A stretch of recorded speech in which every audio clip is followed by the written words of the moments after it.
The afternoon sun poured through the windows of the small community library, casting long golden shadows across the floor as she sat quietly in the corner, clutching a worn-out children's book while trying to hide the tears gathering in her eyes. Her youngest child slept against her shoulder, her daughter colored silently at a nearby table, and her oldest son stared out the window with the kind of sadness no child should ever carry. When she finally looked up at me, her voice trembled beneath years of heartbreak, disappointment, and loneliness. She whispered, "No one marries a widow with 3 kids." In that single sentence lived every rejection, every judgment, every sleepless night, and every dream she had buried to protect herself from being hurt again. But I looked into her tired eyes and saw something the world had failed to notice. I smiled gently and said, "They haven't met you."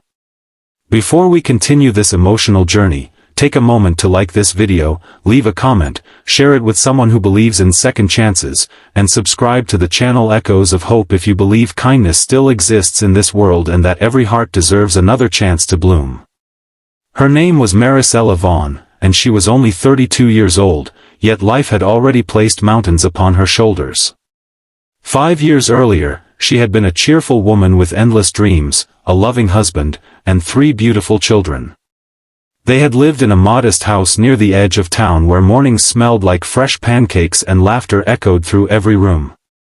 She believed life would continue unfolding gently before her, that her children would grow up with 2 loving parents, and that she and her husband would grow old together watching sunsets from their porch. Then one ordinary summer afternoon changed everything. Her husband, Elias, had left for work with a quick kiss on her forehead and promises to return early for their son's school performance. He never came home. A distracted driver ran a red light, and in a matter of seconds, the future Marisella had imagined disappeared forever. People arrived carrying flowers, sympathy cards, and comforting words, but after the funeral ended and the casseroles stopped arriving, reality settled into her home like a heavy fog. Bills piled up. Her savings disappeared. Her children cried themselves to sleep asking questions she could never answer. She became both mother and father overnight. Days turned into years. She worked mornings cleaning offices, spent afternoons helping elderly neighbors with errands, and stayed awake late into the night sewing clothes for extra income.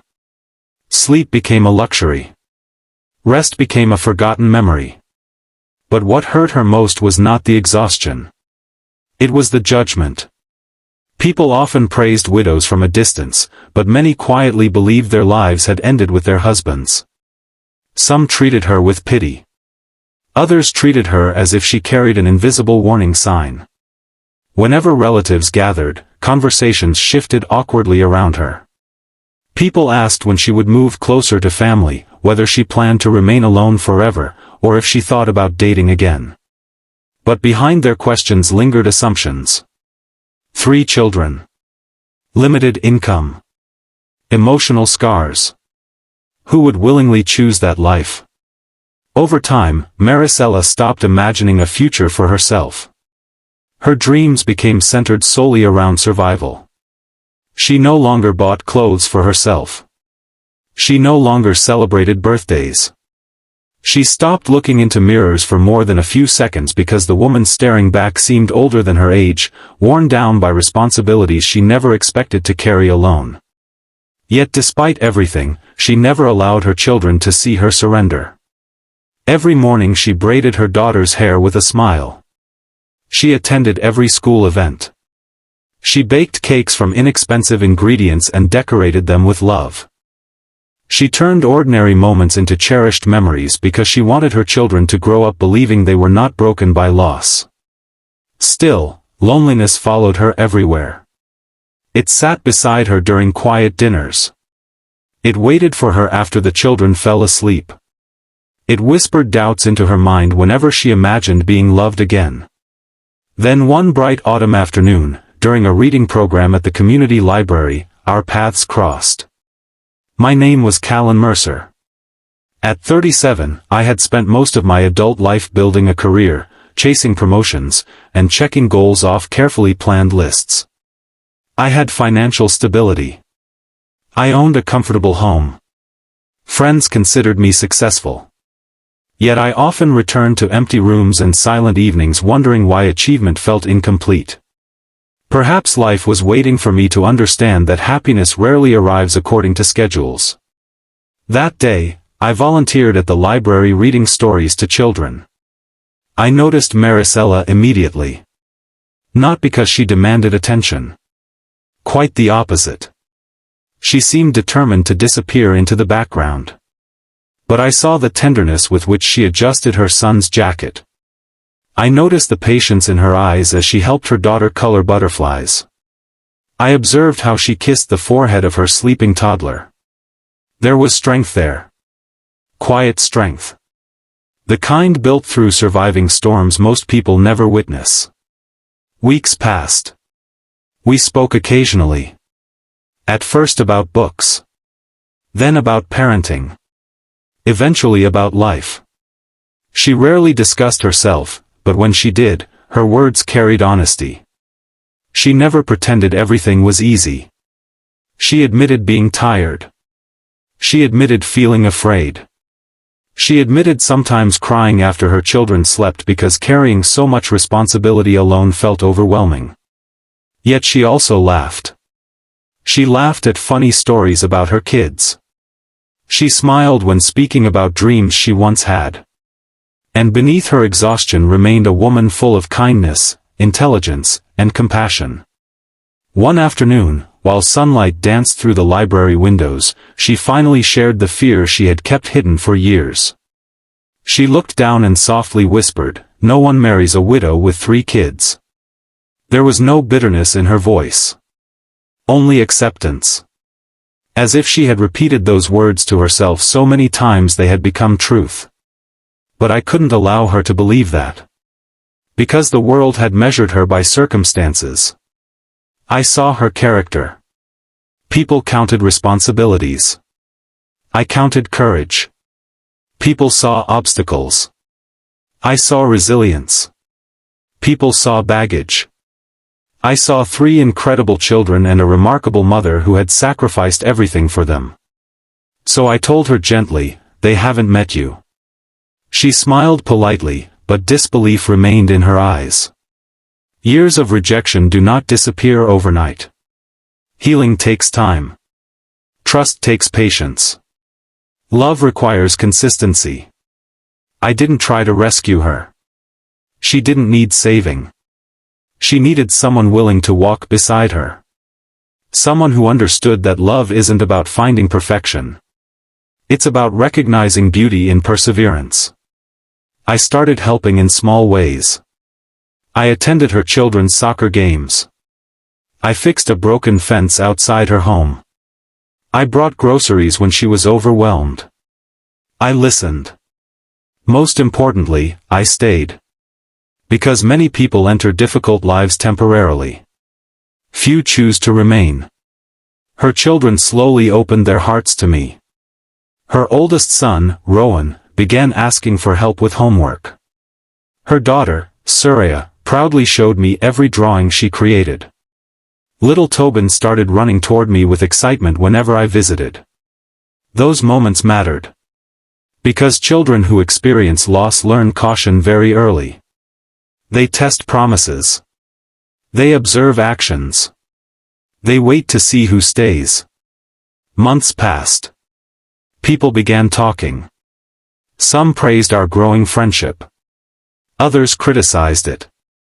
A few questioned my intentions. Some wondered why a man with options would choose a woman carrying so much responsibility. But love has never been about convenience. It has always been about connection. And I knew something many people overlooked. Marisella possessed qualities impossible to find through appearances alone. She knew gratitude. She appreciated simple joys. She valued loyalty. She loved deeply because she understood what losing love felt like. One spring morning, I invited her and the children to a nearby botanical garden. Sunlight illuminated colorful flowers. Butterflies floated through the air. Children laughed as they chased each other across green lawns. For the first time in years, Marisella seemed peaceful. She wasn't worrying about bills. She wasn't thinking about responsibilities. She was simply living. Watching her smile that day changed something inside me. I realized I wasn't merely caring for her.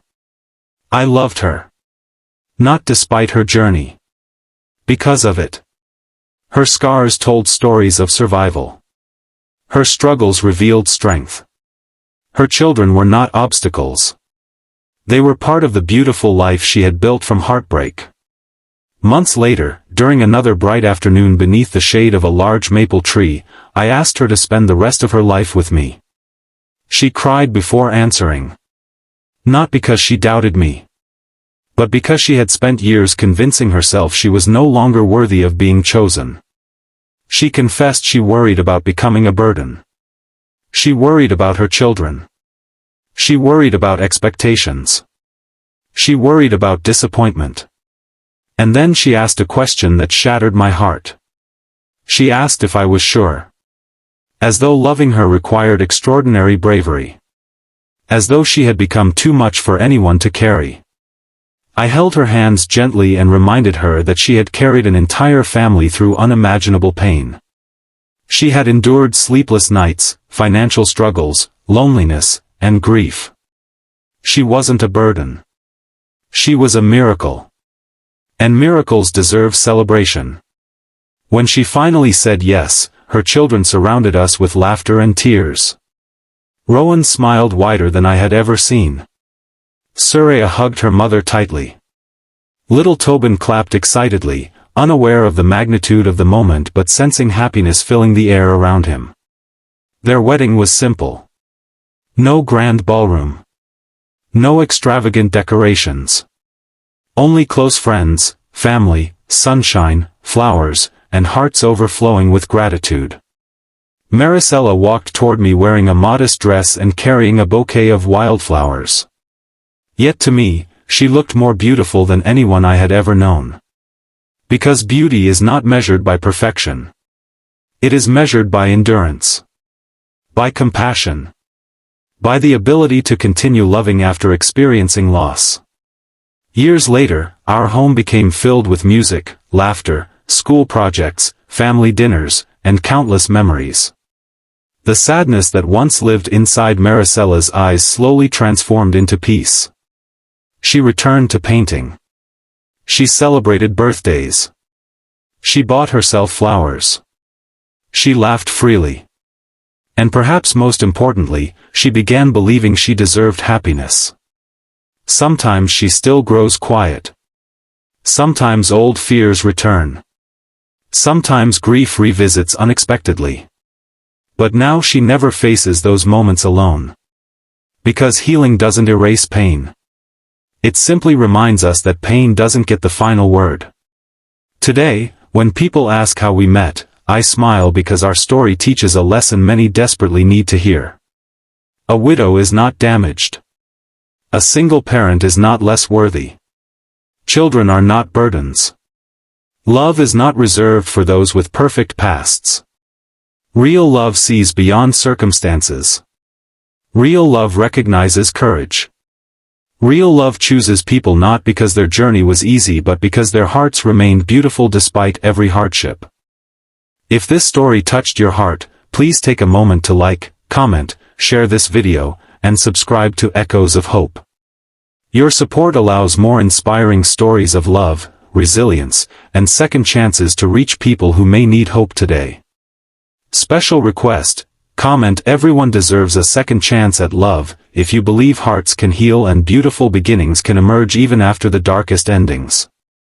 As the sun sets each evening outside our home, Marisella often sits on the porch watching our children laugh together in the yard. Sometimes she still looks at me with disbelief, as if she cannot fully understand how life changed so dramatically. And every time she does, I remember the woman sitting quietly in that library years ago, convinced her story had already ended. She once whispered that no one marries a widow with 3 kids. But the truth is, the right person doesn't see limitations. They see love waiting to be discovered. They see courage hidden beneath exhaustion. They see a heart that refused to stop beating despite unimaginable pain. And sometimes, when the world has already given up on someone, all it takes is one person willing to say, they haven't met you. Because every soul deserves to be chosen. Every scar deserves understanding. And every person who has suffered deserves the chance to believe once more that their best chapter may still be waiting just ahead.